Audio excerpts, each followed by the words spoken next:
ಒಂದು ನಿಮಿಷ ಇರೋಣ, ಎಲ್ಲ ನಡೀದೇ ಇಲ್ಲ. ಒಂದು ನಿಮಿಷ ಸೈಲೆಂಟ್ ಆಗಿರೋಣ ಹಿಂದೆ.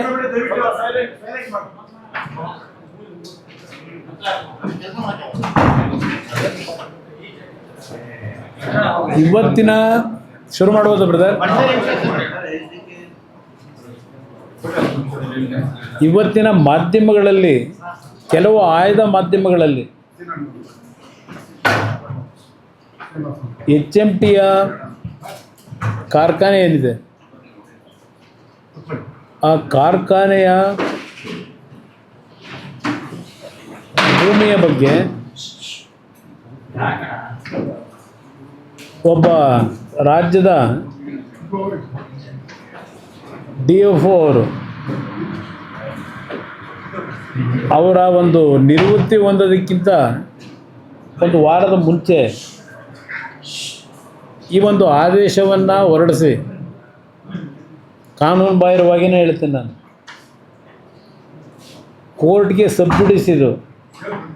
ಈಗಾಗಲೇ ಈ ಒಂದು ಭೂಮಿಗೆ ಸಂಬಂಧಪಟ್ಟಾಗೆ HMT ಮತ್ತು ರಾಜ್ಯ ಸರ್ಕಾರದ ನಡುವೆ ಇನ್ನೂ ಮ್ಯಾಟರು ಕ್ಲೋಸ್ ಆಗಿಲ್ಲ. ಇವತ್ತು ಅಲ್ಲಿ ವಾದ ಪ್ರತಿವಾದದ ಹಂತದಲ್ಲಿ ಇರ್ತಕ್ಕಂಥದ್ದೇನಿದೆ, ಈ ಅಧಿಕಾರಿಗೆ ಯಾವುದೇ ಈ ರೀತಿಯ ಒಂದು ಆದೇಶವನ್ನು ಮಾಡ್ತಕ್ಕಂಥದ್ದಕ್ಕೆ ಕಾನೂನು ಬಾಹಿರವಾಗಿ ತೆಗೆದುಕೊಂಡಂಥ ನಿರ್ಧಾರ ಏನಿದೆ, ಕೋರ್ಟ್ನ ತೀರ್ಪು ಬರದೆ ಇವರೇ ಏಕಾಏಕಿ ಏನೋ ಒಂದು ಸುಮೋಟೋ ತಗೊಂಡಿದ್ದಾರೆ ನಿರ್ಧಾರ.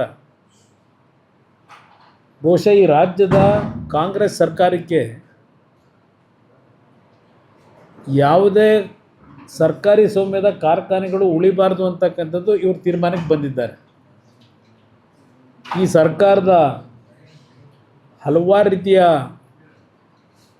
ತಪ್ಪು ನಿರ್ಧಾರಗಳಿಂದ ಈಗಾಗಲೇ NGFನ ಭೂಮಿಯ ಒಂದು ಅಕ್ರಮಗಳನ್ನೇನು ನಡೆಸಿದ್ರು,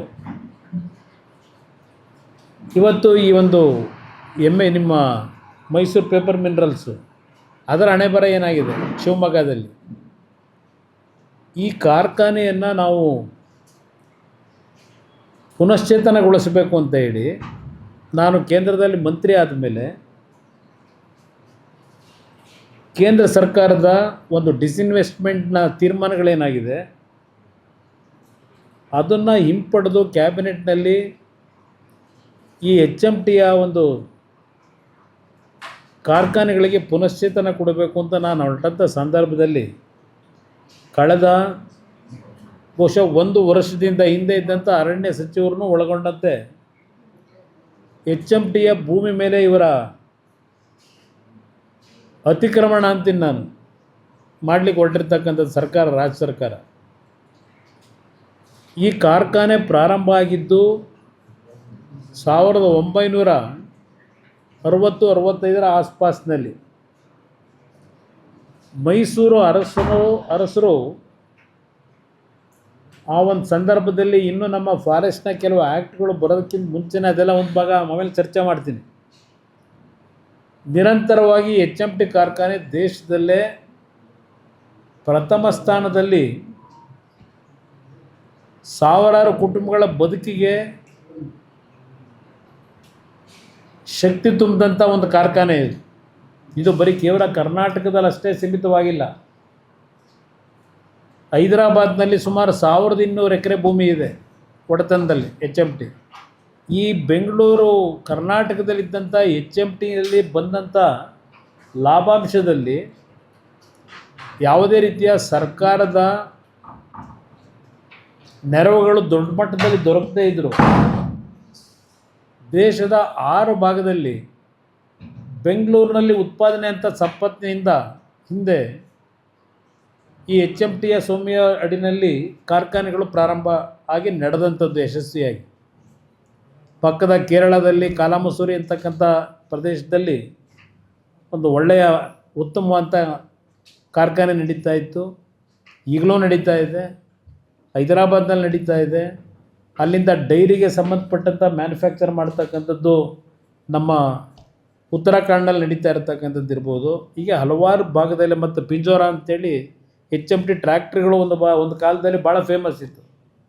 ಅದು ದೊಡ್ಡ ಮಟ್ಟದಲ್ಲಿ ನಡೆದಂಥದ್ದು, ಇವತ್ತು ನಿಷ್ಕ್ರಿಯವಾಗಿರ್ತಕ್ಕಂಥದ್ದು. ಇದೆಲ್ಲವನ್ನು ನಾನು ಗುರುತಿಸಿ ಕೇಂದ್ರದ ಸರ್ಕಾರ, ಪ್ರಧಾನಮಂತ್ರಿಗಳು, ಗೌರವಾನ್ವಿತ ಪ್ರಧಾನಮಂತ್ರಿಗಳು ಮತ್ತು ಆರ್ಥಿಕ ಸಚಿವರು ಅವರನ್ನು ಇವತ್ತು ಹಲವಾರು ಬಾರಿ ಭೇಟಿ ಮಾಡಿ ಸದ್ಯದಲ್ಲೇ ಬಹುಶಃ ಮೊನ್ನೆ ನಡೀಬೇಕಾಗಿತ್ತು ಈ ಒಂದು ಕಾರ್ಖಾನೆಗೆ ಸಂಬಂಧಪಟ್ಟಂಥ ರಿವೈವಲ್ಗೆ ಪ್ಲ್ಯಾನ್ ಇದೇನು ಕೊಟ್ಟಿದ್ದೇವೆ ನಾವು ಆರ್ಥಿಕ ಇಲಾಖೆಗೆ, ಪ್ಯಾರಿಸ್ಗೆ ಹೋಗಬೇಕಾದಂಥ ಹಿನ್ನೆಲೆಯಲ್ಲಿ ಆರ್ಥಿಕ ಸಚಿವರು ಅದನ್ನು ಮುಂದಿನ ವಾರಕ್ಕೆ ಅಂತೇಳಿ ನಿಗದಿ ಮಾಡಿತ್ತು ಸಮಯ. ಇಂಥ ಒಂದು ಸಮಯದಲ್ಲಿ ಈ ರೀತಿ ಲೀಡಿಂಗ್ ಪೇಪರ್ಗಳಲ್ಲಿ ಹಿಂದೂ ಮತ್ತು ಡೆಕ್ಕನ್ ಹೆರಾಲ್ಡ್ ಪತ್ರಿಕೆಯಲ್ಲಿ ದೇಶದಲ್ಲೇ ಇದು ಪ್ರಚಾರ ಆಗ್ತಕ್ಕಂಥ ರೀತಿಯಲ್ಲಿ ಇದನ್ನು ಬರೆಸಿರ್ತಕ್ಕಂಥದ್ದಿದೆ. ಇವನು ಯಾರೋ ಈ ಅಧಿಕಾರಿ ಬ್ಯಾಕ್ಗ್ರೌಂಡು ರವೀಂದ್ರ ಕುಮಾರ್ ಅಂತ ಹೇಳಿ ಇವು ಕೊಟ್ಟಿರ್ತಕ್ಕಂಥ ತೀರ್ಪು. ಇವರು ಯಾರು ಹಿಂದೆ ಇರ್ತಕ್ಕಂಥವ್ರು, ಇವರಿಗೆ ಕಾಡ್ ಫಾದರು ಗೊತ್ತಿದೆ ನನಗೆಲ್ಲ. ಈ ವ್ಯಕ್ತಿ ಇದು ಹಿನ್ನೆಲೆ ಯಾವ ರೀತಿ ಪಾಪ ಇವರು ಅರಣ್ಯ ಇಲಾಖೆನ ಉಳಿಸ್ಲಿಕ್ಕೆ ಕಷ್ಟಪಟ್ಟಿದ್ದಾರೆ, ಹಲವಾರು ಮಾಹಿತಿಗಳಿದೆ. ಇಂಥ ಒಬ್ಬ ವ್ಯಕ್ತಿ ಕೋರ್ಟ್ನಲ್ಲಿ ಇನ್ನೂ ವ್ಯಾಜ್ಯ ನಡೀತಾ ಇದ್ದಾಗ ಈ ರೀತಿಯ ತೀರ್ಪು ಕೊಡಲಿಕ್ಕೆ ಇವನಿಗೆ ಅಧಿಕಾರ ಕೊಟ್ಟಾರೆ ಯಾರು? ಇವತ್ತು ಈ ಕಾರ್ಖಾನೆಗಳು ಉಳಿಬಾರ್ದು ಅನ್ನೋದೇ ಕರ್ನಾಟಕದಲ್ಲಿರ್ತಕ್ಕಂಥ ಈ ಸರ್ಕಾರಗಳ ನಡವಳಿಕೆ.